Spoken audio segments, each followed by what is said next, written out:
ini itu untuk pelajaran kita P5. Nah, sebelum belajar P5 kita berdoa terlebih dahulu. Mari kita berdoa bersama-sama. Bismillahirrahmanirrahim.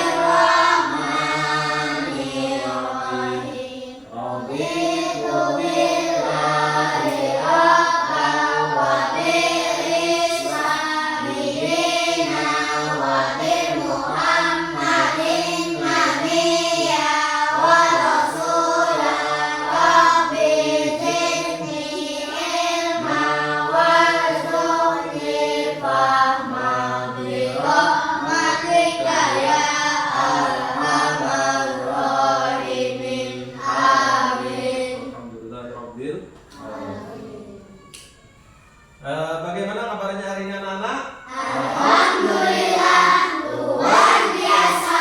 Allahu Akbar. Alhamdulillah, pada pagi hari ini kita dapat kembali itu melaksanakan pembelajaran kita tentang P5. Nah, adapun pelajaran kita pada hari ini itu temanya tentang kearifan lokal. Adapun topiknya itu belajar kerajinan argoji. Nah, apa? Siapa yang tahu itu P5? Penguatan profil pelajar Pancasila. Mari kita tepuk tangan untuk P5. Oh, ya. 1, 2, 3.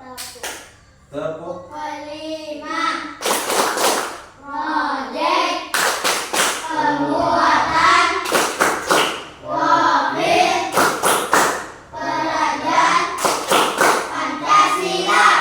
Iya. Nah, hari ini kalian akan belajar P5 seperti yang Bapak telah sebutkan tadi. Kita akan belajar temanya tentang kearifan lokal, yaitu kita belajar tentang membuat argoji. Nah, ini adalah kebudayaan kita orang Banjar, di mana sejarahnya pada zaman dahulu.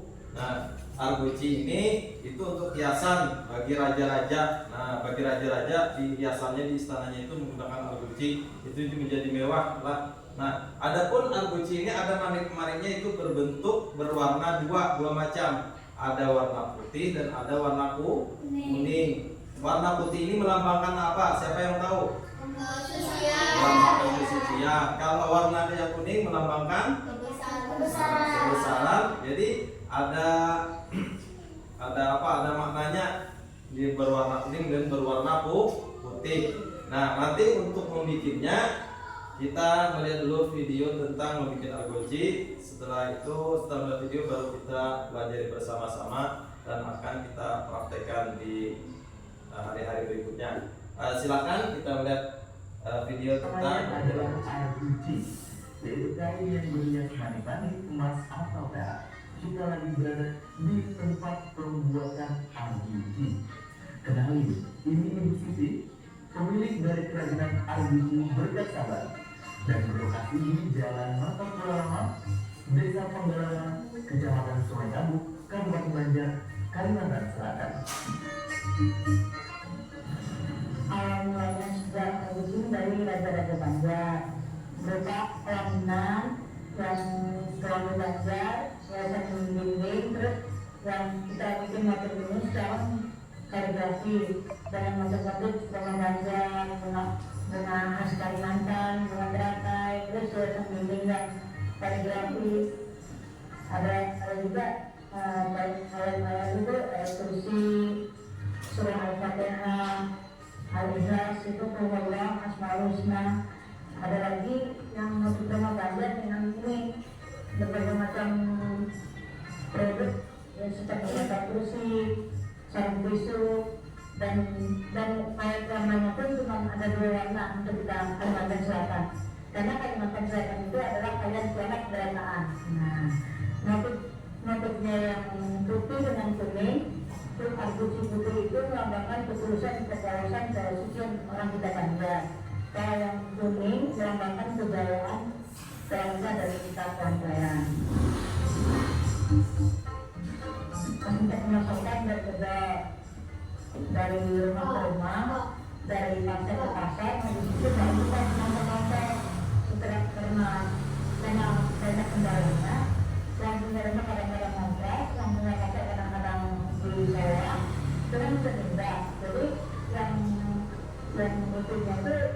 dari kantor ke kantor lewat koperasi memberikan album ini juga menambah untuk kita mencari langkah kita jejak kayak berdiri kayak apa caranya. Nah, caranya istilahnya kita berikan lewat koperasi dengan modal kepercayaan, kejujuran, ketelatenan, keyakinan. Harus tersabar dengan ujian kesabaran ini, maka kita akan subur makmur.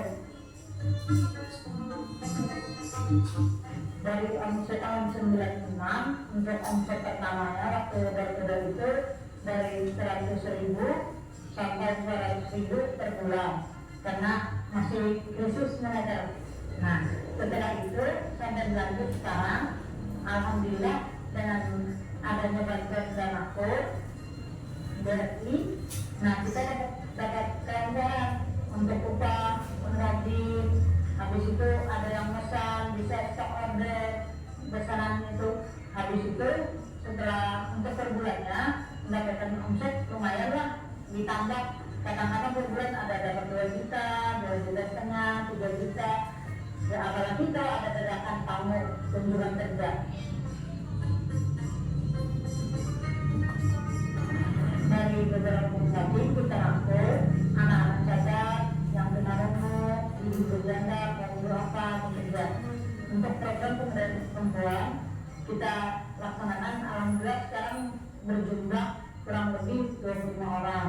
Yang orang berkarir itu ada 10 orang.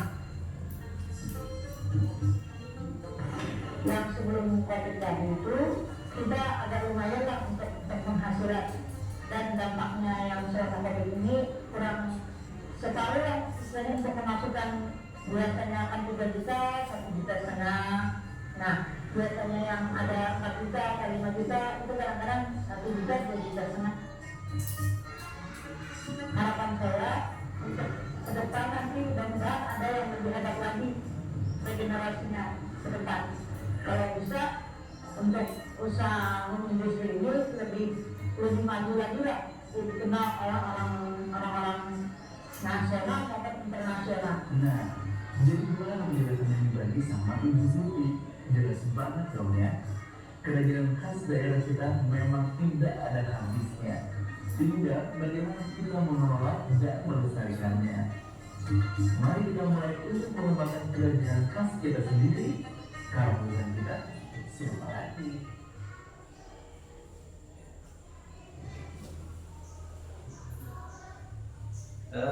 Tadi kalian sudah melihat tentang orang membuat kerajinan argoci. Nah, hari ini Bapak akan menjelaskan yaitu tentang bagaimana cara membuat kerajinan argoci ini. Yaitu yang pertama kita persiapkan dulu bahan-bahannya. Yang pertama adalah apa ini namanya? Kain. Kain apa namanya ini? Kain gadrok lah. Nah, kain gadrok. Nah, kemudian ada jarum. Nah, ada jarumnya. Ya, ada jarum. Kemudian ada benang. Nah, ada benangnya.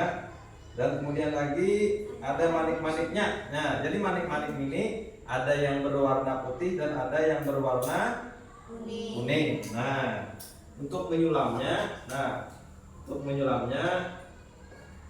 nanti seperti ini. Kita buat dulu polanya. Nah, setelah membuat pola baru kita masukkan manik-maniknya, kita sulam dengan benang dan jarum dan benang. Nah, nanti setelah polanya silahkan kalian mau pola apa. Misalnya kalian mau bikin kaligrafi atau bikin apa lagi selain kaligrafi? Ya, membuat bintang atau bunga, apalagi bikin tumbuh-tumbuhan, misalnya ada tanaman seperti apa atau buah-buahan, itu terserah kalian atau polanya. Jadi Bapak serahkan kepada kalian untuk membuat pola-pola yang kalian kehendaki. Nah, seperti yang telah Bapak sampaikan tadi, seperti yang dijelaskan di YouTube yang kita lihat, itu sejarah argoci ini adalah mulai dari kerajaan Banjar dulu, nah sampai sekarang turun temurun. Nah, jadi untuk itu Minggu di hari-hari yang berikutnya kita belajar tentang membuat argoci. Nah, sampai di sini apa yang ada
Men, balik men, balik men. Balik men.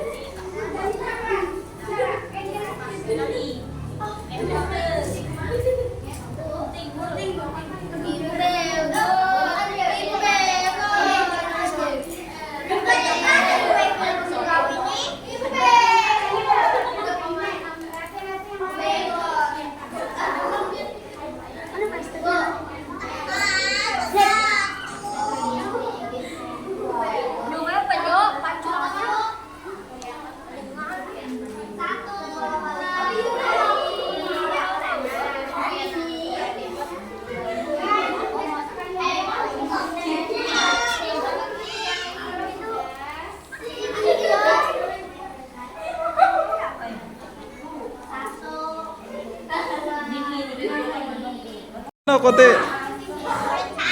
Ya, inilah hasil dari